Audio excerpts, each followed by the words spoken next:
get finessed. Hey, I'm tired of getting finessed by all you fools. Hey, just go and get finessed. Ladies and gentlemen, the weekly finessing. We are almost halfway through the season. For Cheese, we are halfway through the season because his season's over. All right, so yeah, I gotta make this about a 13-minute podcast. Go ahead and knock it out this evening. I got a few different topics. I'm gonna go over some of the things from last week. I'm gonna debut some trade. I'm gonna get some trades that we did. I'm gonna debut some new topics. Hopefully, something we can continue every week. So the new topics we'll be doing is the blue balls of the week. That is guys that you think that is going to just go off and then they don't do it. Unbeknownst to me, I don't know why they don't do it. They just don't do it. I don't get it. I had no explanation for it. I ain't got nothing to do with it. I'm not doing this to y'all right now. They just don't do it. They don't do it.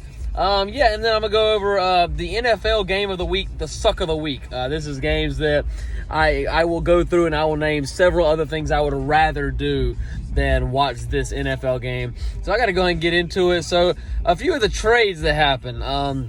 Skeet and myself. I traded Juju Smith-Schuster and Robbie Anderson for Terry McLaurin, Bridget, Teddy Bridgewater, and Jamison Crowder.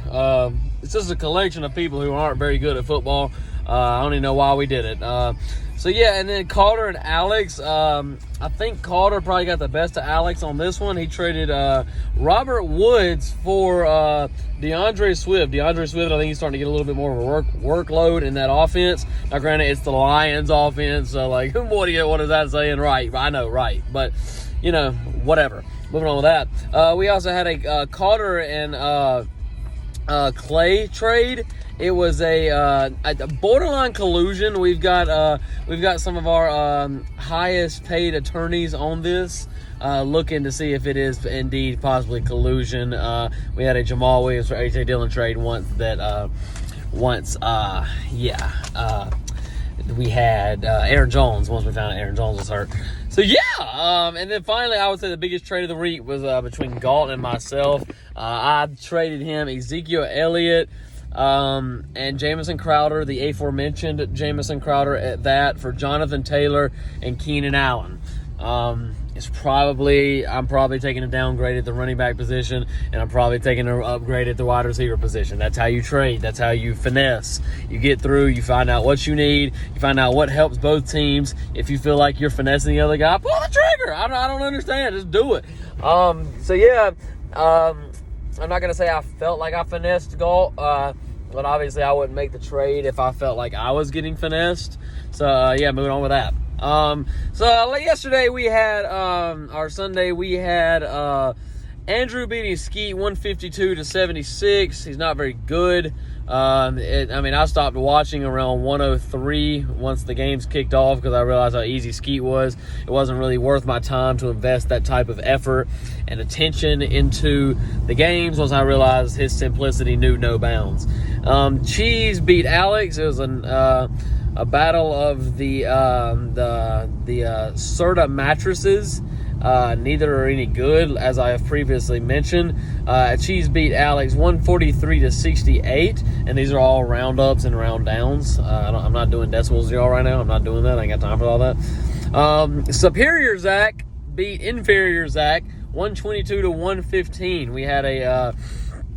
We had a David Montgomery and Allen Robinson 13 spot combined. All they needed was, I think, 21 combined to win, so that hurts. Both of those guys, it was tough matchups. You got a good line, you got a good defensive line, you got a good secondary, so that's tough. Whatever. I'm not doing this with him right now. Evan beat Clay 130-104. A lot of these games were beatdowns, honestly. Evans, the Zach's was not as much of a beatdown. It was the closest one, but every other one was, I think, more than 20, maybe except Gary and Galt. And talking about Gary and Galt, Gary beat Galt 145-128, thus moving into the standings, which is myself at number one at 890 points. I have the most points right now as it stands. I was able to overtake Clay because he only did 104 this week, and I threw up a 150 spot, so that's how that works. Thank you, Tyler Lockett, for your wonderful contribution to the Martin Foundation, where we accept all players, and we utilize all players in which ways we deem necessary. Galt is in second at 864. That is the 2 buys. Gary is at 869 at spot number 3, but he's right behind me. So we have the same record, but it's just I have more points right now, so I have the buy. So whatever. Moving on. Number 4, we have Calder at 775, who's in line to make the playoffs as of right now. Evan at 738, and I'm going to talk about Evan for a second. Evan is, I want to say 4-3. He has 738 points for, which is 730. Yes, I want to make sure I was right. That is the least amount of points in this league. Now, he also, this is where it gets kind of odd, he also has the most points against. How does that work? How you got the least amount of points, most amount against you, and you're in 5th? He's in the playoffs. It's crazy. I don't get it. So he's finding ways to win. I like that.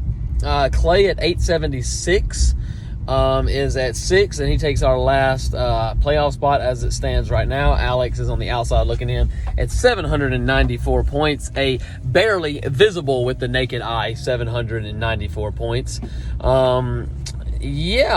Skeet at 769, like that's just horrible.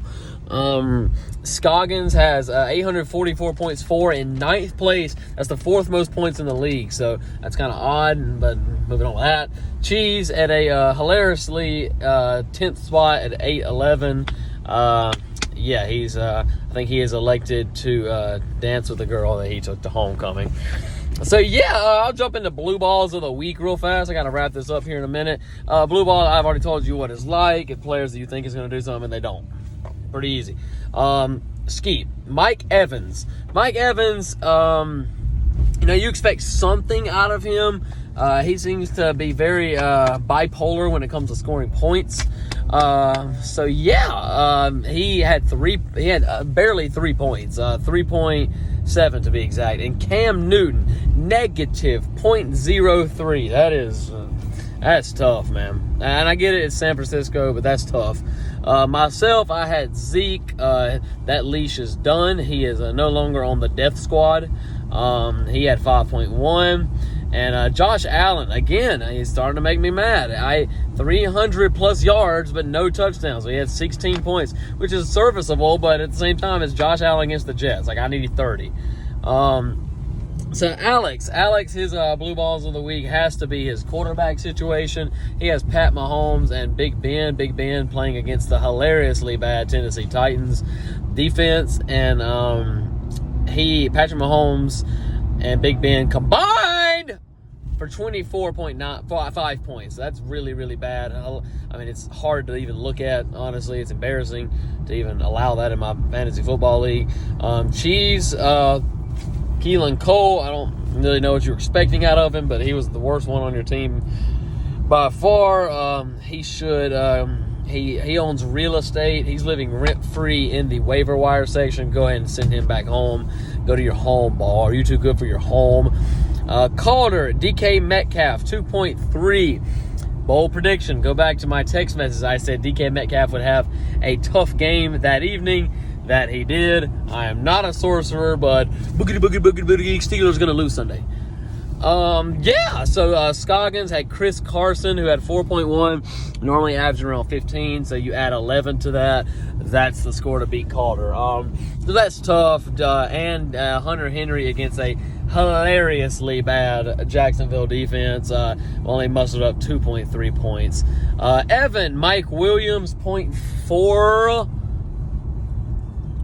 I mean, I was playing him in my other league, and I was very concerned he might throw up 20. Very concerned about that. So, lucky for me, he didn't, because I only won my other league by about 11. Clay, we have Chase Claypool. He is somebody that we have put into lineups all across the world, fantasy football inquiries. He is somebody that a lot of people spend a lot of free agent acquisition budgets on, Clay included, and he puts him in his lineup, and he puts a hilarious negative 0.2. Not very good. And then Travis Kelce, 3.1 against a laughable Broncos defense. Now, I get it, whatever. It was in the snow, whatever. I'm not doing this right now. It's Travis Kelce. He is weatherproof. So, I mean, if I was Chris Justice, the weatherman, I would tell him, like, hey, why don't we just, make it sunny, whatever. But I'm not. I'm not doing this right now. Matt Galt, Mike Davis, 3.6 against New Orleans. I have nothing to do with that. I can't help that. It's not my fault. Whatever. Moving on. Gary, I'm not doing this with you anymore. Jerick McKinnon, drop all San Francisco backs. They all need to need to live in a townhome in the waiver wire section. Like, I don't understand why I keep having to do this with you right now. And Jonnu Smith, 0.9. Jerick McKinnon had negative 0.01. So that's just really, really bad. And finally, we're going to wrap this up here. The NFL suck of the week, the game of the week that is just laughably bad, that I'm going to name off several other things I would rather do other than watch that ball game. Starting off by saying I would rather watch paint dry than watch that football game. On Sunday night, the Eagles and Cowboys, other than watching that game, I would rather watch grass grow. Other than watch that football game, I would rather listen to Joe Biden try to form one coherent sentence. Other than watch that football game, I would rather slide down a razor blade into a pool of alcohol. Other than listen to that album, I would voluntarily listen. Other than watch that ball game, I would voluntarily listen to a Coldplay and Jay-Z album. Other than watch that ball game. Other than watch that ball game, I would rather soak my contacts in Texas Pete and shove them in my eye.